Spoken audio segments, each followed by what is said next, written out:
noite. Nós vamos continuar a desenvolver um pouquinho da lição que foi lida hoje. Na verdade, foi relida porque nós começamos no domingo da semana passada. E que fala sobre envelhecimento. E quando a gente fala de envelhecimento, nós estamos falando de um fenômeno que envolve a relação do ser com o tempo. Disso que nós somos com a passagem do tempo. E eu vou retomar o mesmo começo do nosso encontro a semana passada. O filósofo medieval Santo Agostinho, no seu livro As Confissões, diz que se alguém lhe pergunta, que se ninguém pergunta o que é o tempo, ele sabe o que é o tempo. Mas se perguntam o que é o tempo, aí ele já não sabe mais o que é o tempo. Porque ele é um conceito indefinível, ninguém sabe ao certo o que é o tempo. Na verdade, inclusive, nós no Ocidente seguimos um calendário que é uma invenção. Ele surge lá na Grécia, contemporânea do filósofo Tales de Mileto.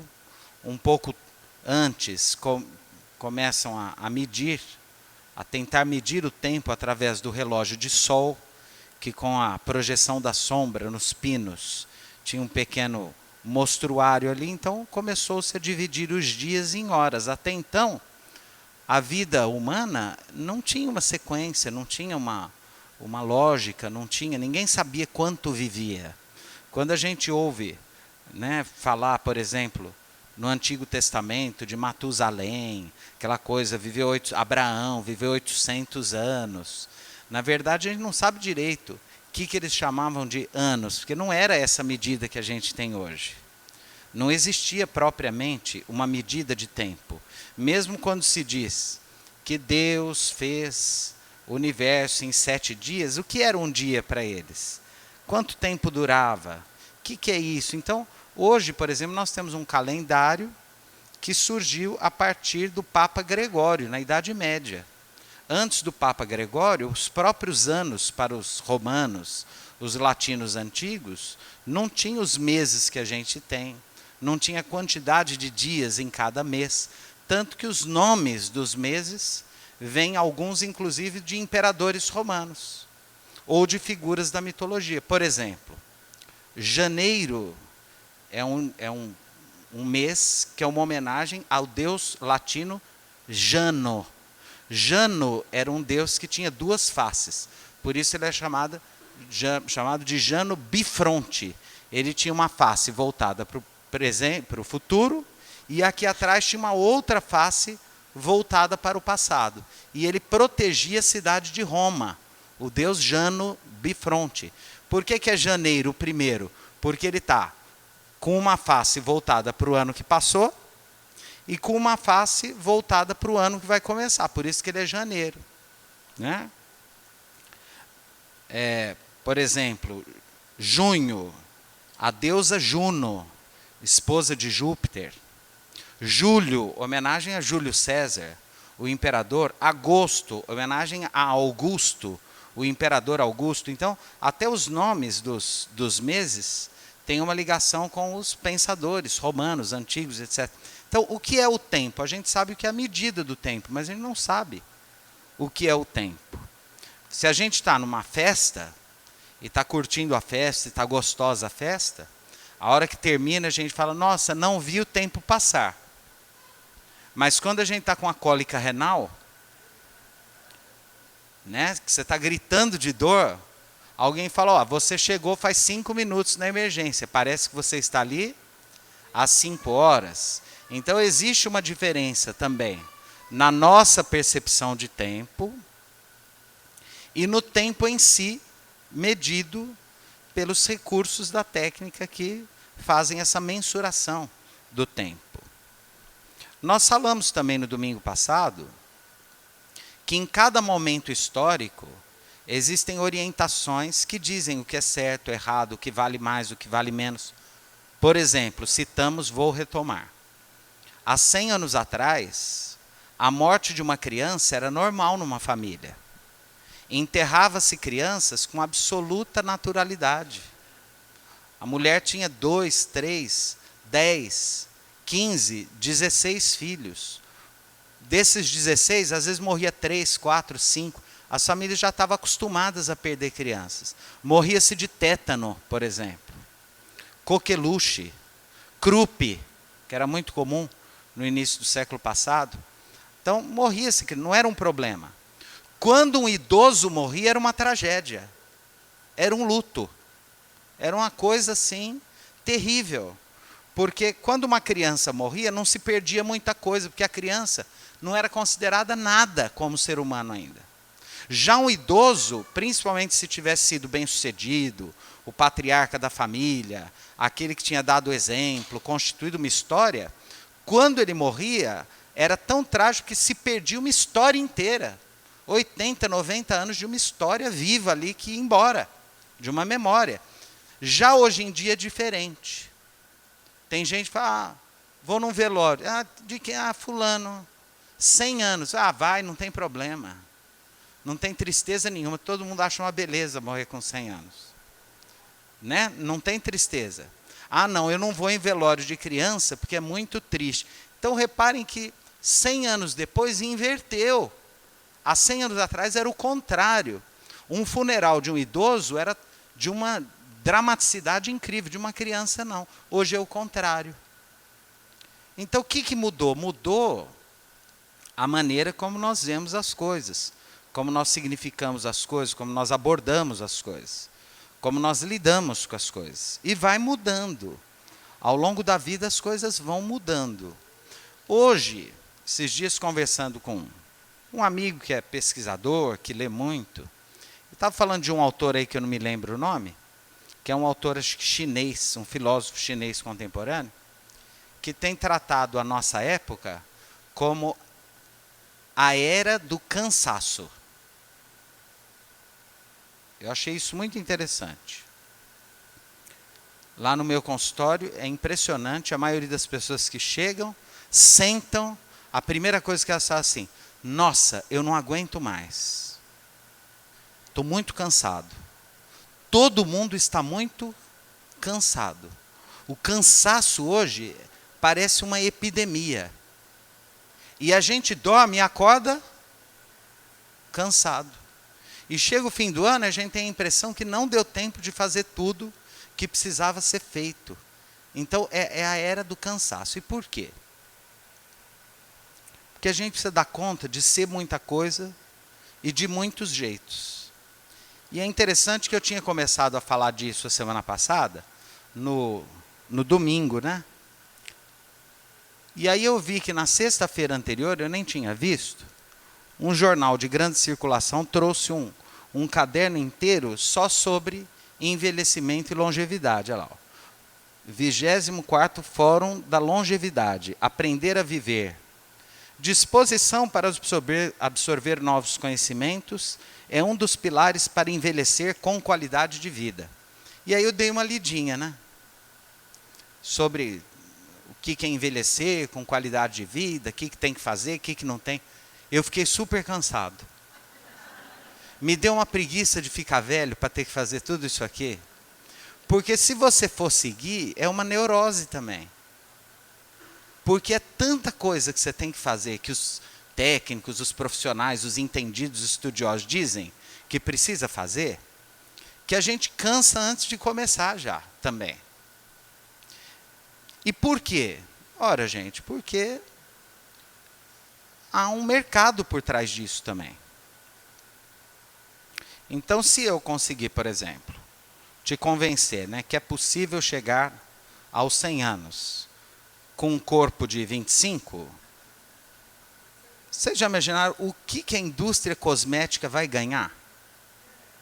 A cirurgia plástica, tudo. E não que eu seja contra, eu acho que a pessoa tem vontade, tem grana para fazer, tem mais é que fazer mesmo. O negócio começa a ficar difícil quando a gente começa a acreditar que se não fizer tudo que dizem para a gente que tem que fazer, tem algo errado com a gente.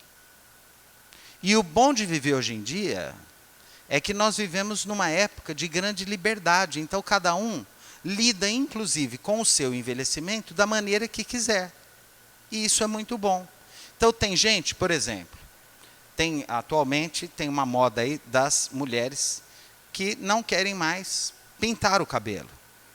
Querem deixar o cabelo branco. Começou a ficar branco, deixa branco. E tem um monte de mulheres que estão gostando disso. E que dizem que é uma beleza viver assim, sem essa preocupação de ter que tingir toda hora. É uma maravilha isso? É. Tem outras que dizem assim, não gosto, eu tinjo o meu. Vai lá, compra a tinta e tinge. Não é uma beleza poder tingir também? E aí a gente pergunta, quem que está certo, quem está... Ninguém. Cada um lida com esses processos da maneira que quiser. O importante é ninguém encher o saco de ninguém em nome de Jesus, por favor. Por quê? Porque o pecado, né? A Igreja Católica medieval nos trouxe de herança essa palavra horrorosa, o pecado. Né? Eu não acredito em pecado. Pecado não existe. Mas, se existisse, o pior seria a gente fazer da nossa presença no mundo um motivo de desconforto para o próximo. Esse é o pior de todos. O melhor é nós sermos uma presença gostosa no mundo, agradável. Como eu costumo dizer, tem 2 tipos de ser humano no mundo, o I e o A. Ser humano A é aquele que todo mundo gosta, onde ele chega, todo mundo fala, chegou. E tem o ser humano I, que é aquele que chega e todo mundo, Ih! É igual o ser humano gangorra também, tem aquele que a hora que senta todo mundo levanta. E vai embora, tem gente chata na vida. Então o nosso desafio é a gente não ser chato. Eu sou espírita, eu gosto de ir no centro espírita. Que bom. Faz bem para você? Faz. Tá. O outro tem que ir? Não. Se ele quiser, ele vai. Se ele não quiser, ele não vai. Você é espírita, você tem a verdade? Sim, a sua verdade. A do outro pode não ser a sua. Então nós temos que respeitar a verdade do outro, mas de verdade. Não pode ser só da boca para fora, aquele tipo assim. Eu nem discuto, coitado, né? Deixa ele lá na igreja. Ele ainda vai entender um dia. Isso é de uma arrogância, de uma vaidade, de um orgulho. Quando a gente olha o outro que é de uma outra religião, que é ateu, que vai numa outra igreja, e por dentro pensa assim, ele ainda vai chegar onde nós... esse está obsedado. Chama fascinação isso. É o pior que pode existir, a gente achar que a gente tem uma verdade, que a nossa verdade é a única, é a melhor, é a superior, e que quem não pensa como nós ainda está num lugar que um dia vai chegar a pensar como nós. Isso é horrível. A melhor coisa, o mais gostoso, é a gente conseguir olhar para o outro e ver a gente mesmo nessa diferença. Inclusive no idoso. E do idoso em relação àquele que ainda não é idoso. Porque idoso é aquele que tem mais idade, que já viveu mais. Curiosamente, a gente pode encontrar um idoso muito saudável. Há pessoas hoje com 80, 90, até 100 anos, muito saudáveis, sem nenhum problema de saúde grave, clínico, dando conta de fazer muita coisa. E às vezes a gente encontra uma criança que é doente, um adolescente que é doente, um adulto cheio de problema de saúde, todo adoecido, em várias dimensões do adoecimento, tanto física quanto mentalmente. Então a idade, ela é um detalhe da nossa experiência no mundo. Ela não pode nos constituir em si mesmos. A idade não pode vir antes. Aliás, uma coisa muito interessante, uma vez eu ouvi alguém dizer isso, acho que era uma professora lá do Rio de Janeiro, eu me lembro um contexto mais ou menos, mas eu vou tentar reproduzir. Ela estava falando sobre o preconceito que nós temos com o discurso, por exemplo, da criança. A gente, em geral, não presta atenção no que as crianças dizem, como a gente deveria, porque a gente já parte do pressuposto de que o que a criança está falando não é importante nem sério, porque ela é criança. A gente lida com a criança como se ela fosse uma imbecil, quando, na verdade, ela é só criança. E, às vezes, ela é capaz de ver coisas com uma clareza que nós, adultos, já contaminados pelos nossos preconceitos, não conseguimos ver. Então, a criança, ela é um ser que, no planeta Terra, ainda hoje, não é ouvida. A criança não é ouvida. A mesma coisa com o idoso. Às vezes, o idoso, ele não é ouvido. Por quê? A época dele já passou, já foi o tempo. Ele não tem espaço de discurso no mundo contemporâneo. Aliás, uma das coisas mais horrorosas é a gente lidar com o idoso, e isso é extremamente desrespeitoso, com pronomes de tratamento que ele não disse para a gente que aceita ser chamado. Então, nós não devemos chamar o idoso, por exemplo, de tio, de tia, de vô, de vó, nada disso. Ele não é meu tio, ele não é minha tia. A gente trabalha lá, todo mundo sabe, na casa do vovô há muito tempo. Uma das coisas mais tristes, o pessoal chega na casa do vovô e vai conversar com o idoso. Ok? Primeira coisa, a gente não deve tocar o idoso, principalmente o idoso que é cadeirante, etc. Porque é de muito mau gosto a gente tocar alguém que a gente não sabe se quer ou não ser tocado.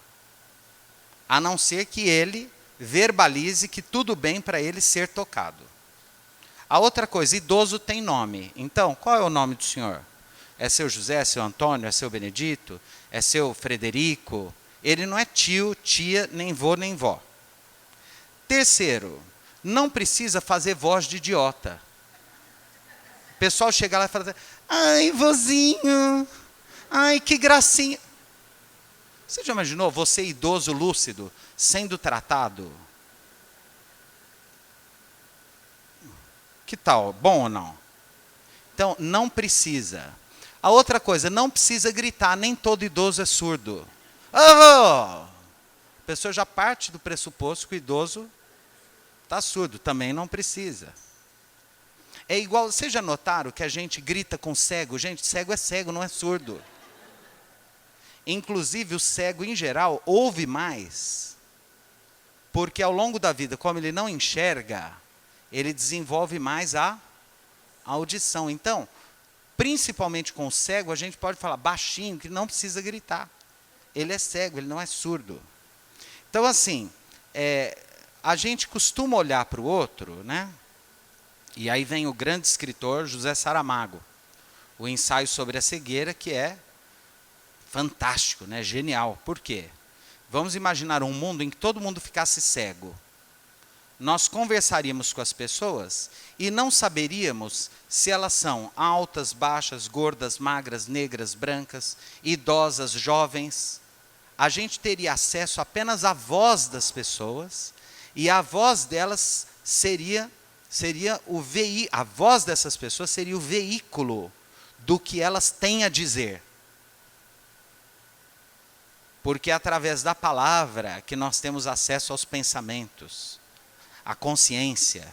Por isso que até hoje, os problemas da alma são curados pela fala, pelo diálogo, pela escuta, pela troca de ideias. A gente precisa falar. Falando, o nosso corpo se revela através da radiografia, da endoscopia, da tomografia, da ressonância magnética, do exame de sangue, de urina. Tudo isso da cor, da temperatura, do pulso, da pressão arterial, do estetoscópio, o nosso corpo se revela.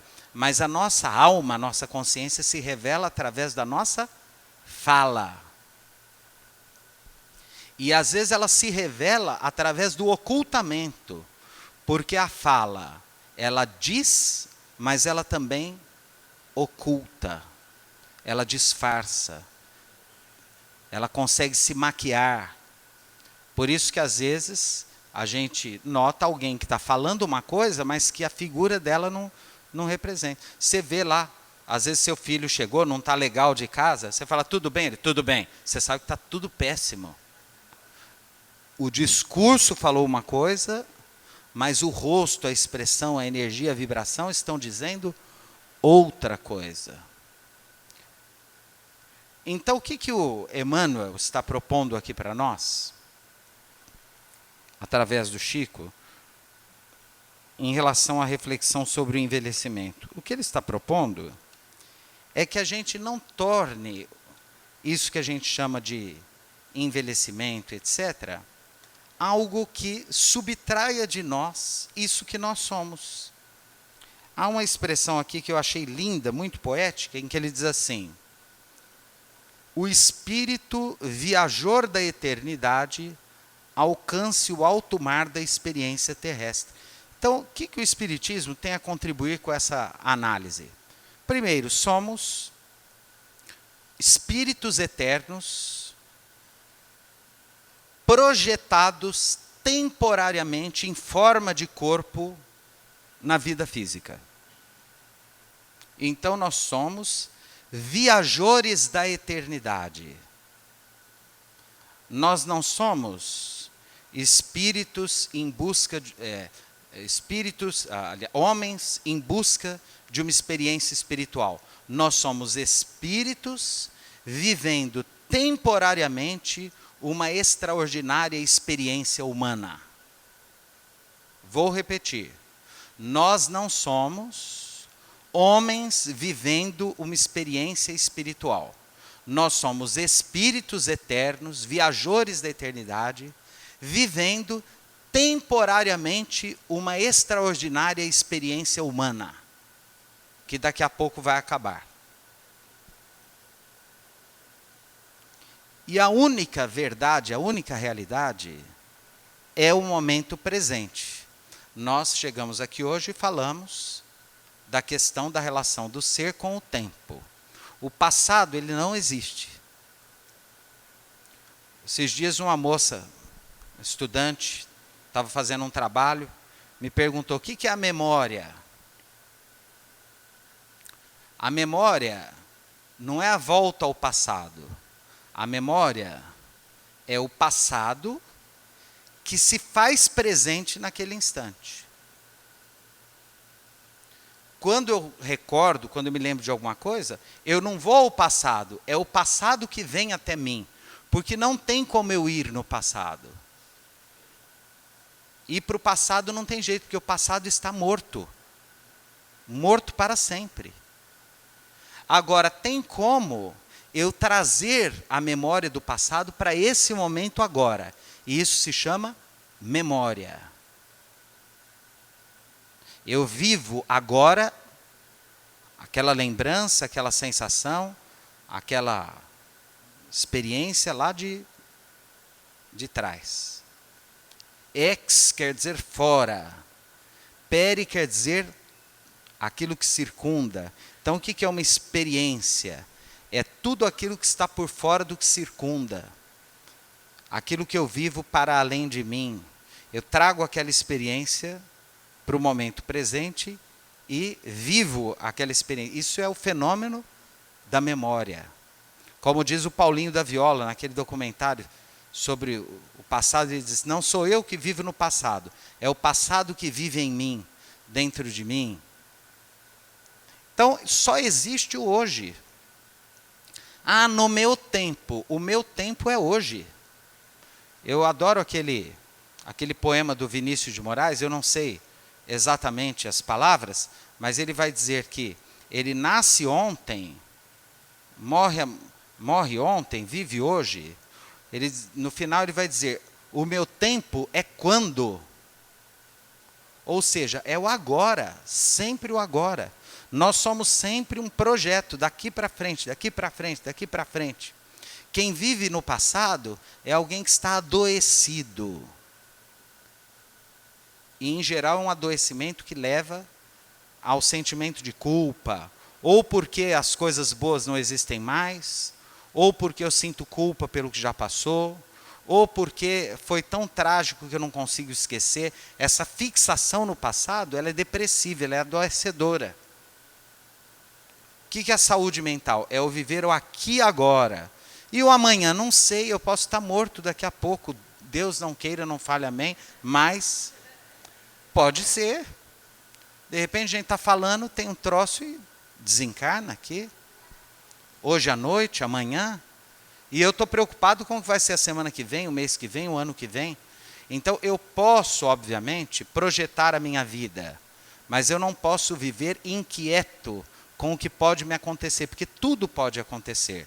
Os filósofos mais materialistas, trágicos, que estão sempre em busca da verdade, eles vão dizer, a verdade é o que é.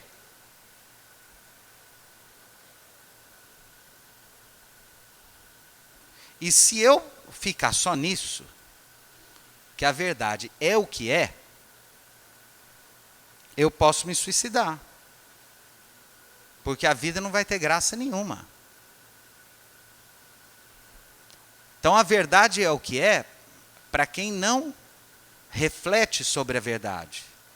Então a pedra é pedra, a planta é planta, a flor é flor, o bicho é bicho. Mas gente não é bicho, não é pedra e não é planta. Gente tem uma coisa que se chama sonho, fantasia, imaginação, arte, beleza, poesia, esperança.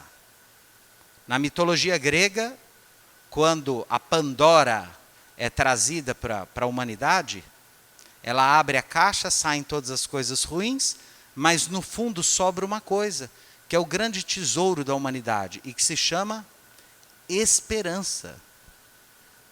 Se a gente parar de sonhar, é melhor deitar no caixão e enterrar. Ah, mas precisa ser sonho mirabolante? Não. Por exemplo, eu estou sonhando com a pizzinha daqui a pouco. E já tem uma geladinha também lá. Porque como eu não tomo antes de vir, eu tomo depois de vir. Ninguém é de ferro. Aproveitar, porque diz que no mundo espiritual é só suco de pera, fluidificado. Então são pequenos sonhos. É um sorvetinho gelado, é uma boa noite de sono, é um filme bonito, é um encontro, um desencontro que me ensine alguma coisa, um livro, uma vontade de viajar para algum lugar, uma comida gostosa que eu ainda não comi e quero, uma carta, um telefonema, um encontro, enfim, um cafezinho depois do almoço, uma palavra gostosa, uma dança, um tango, não é, Glaucia? A gente precisa sonhar, precisa viver, precisa a vida precisa ser boa. Eu não sei se Deus existe, mas se Ele existir, eu tenho certeza que o que Ele quer é a alegria no coração humano. Nós fomos adestrados a valorizar a tristeza e a culpar a alegria. Eu já dei um exemplo aqui e vou dar de novo porque eu adoro esse exemplo. E como eu já estou ficando velho, eu vivo me repetindo também, vocês vão ter que ter paciência comigo. Eu sempre dou o seguinte exemplo. Você mora num prédio, ok? O vizinho de cima está dando trabalho porque a família dele teve um acidente, algumas pessoas da família morreram, está todo mundo muito consternado com aquilo, a mãe está gritando, a tia está desmaiando, fulano é aquele entra e sai no elevador, você é o vizinho e pensa assim, coitados, você não está dormindo, tá? Você tem que trabalhar no outro dia, mas você, em respeito à dor do outro, você fica na sua, porque nós somos treinados a ter muita paciência e compaixão da dor do outro. E aí você não fala nada. Porque nós somos cristãos. Ok? Muito bem. Na semana seguinte, o vizinho de cima passou no vestibular, resolveram dar uma festa. Rock and roll até 4 horas da manhã no último volume. Pergunta se você não vai ligar para o síndico, para a polícia, para tudo. Sabe por quê? Porque ensinaram para a gente que se a gente ficar incomodado pela tristeza do outro, pode, mas pela alegria, não pode. Faz milhares de anos que nós somos adestrados, numa visão distorcida do cristianismo, a valorizar a dor, o sofrimento e a desgraça. E a considerar tudo que é alegria e prazer, pecado, culpa e etc. Então, se você sofreu muito, alguém chega e diz assim: olha, você vai ser recompensado, é um resgate. Você vai no mundo espiritual você vai ser feliz. Ok? Sim? Tudo bem. Aí você olha para o outro, que está lá fumando o cigarrinho dele depois do trabalho, e fala: ó, câncer, hein, na outra encarnação. Ó que legal que a gente... Ó como que as pessoas fizeram a gente uma coisa horrorosa. Então nós precisamos começar a pensar, nós estamos numa nova era. Nós precisamos nos desprender desses ranços católicos, medievais, de inferno, de culpa, de sofrimento, de dor, de desgraça. Eu lembro, quando eu era criança, eu ia nas palestras espíritas, aqueles oradores, porque é desgraça, porque é tragédia, porque não sei... Eu saía morrendo de medo. Eu tinha um medo do umbral, que era uma coisa terrível. Acabou, nós estamos numa outra época. A época da inteligência, da razão crítica. É uma outra era, é uma nova era, em que a gente precisa ser feliz. E uma das melhores experiências para a gente ser feliz é ser feliz, dividir a nossa felicidade com o próximo e fazer o próximo feliz. E aí a gente vai entrar num outro conceito muito cristão e lindo que nós vamos trabalhar o ano que vem, não mais esse ano, a partir de fevereiro, que é a caridade e o amor. Quando eu vivo o amor e a caridade, eu expando a alegria e a felicidade à minha volta. Eu compartilho o pão da alegria, o vinho do prazer, a felicidade do olhar, da poesia, da arte para o mundo e construo um mundo mais gostoso de se viver. Eu termino, então, a minha fala, esse ano aqui no centro, convidando a todos, naturalmente, para a alegria. Terminamos um ano, foi uma beleza, chegamos todos vivos, olha que maravilha. Enterramos um monte de gente, nós aqui, graças a Deus. Olha que maravilha. Estamos aqui vivos. Vamos sair daqui hoje e vamos comer uma comidinha gostosa, vamos ter uma boa noite de sono. Será uma semana linda, maravilhosa. Depois vamos ter um Natal, um Ano Novo. O ano vai ser maravilhoso, 2020 vai ser lindo, vai ser uma beleza. Mesmo que as coisas deem tudo errado, vai ser uma beleza. Olha, tudo errado que deu, fiquei beleza, deu tudo errado. É assim, porque daqui a pouco nós vamos morrer, vai acabar tudo, essa papagaiada toda. Então, vamos aproveitar a vida bem, agora, nos relacionar bem, não ficar preso em picuinhas, em coisinhas pequenas. Tudo é muito pequeno na vida. Ah, mas a ceia não vai ter carne. Compra batata, tempera direitinho. A vinagrete é uma delícia. Salsichinha, uma beleza. Ah, mas não vai ter batata. Faz pipoca. Joga para os orixás. E pronto. Vamos fazer a vida valer a pena. Esse é o desafio.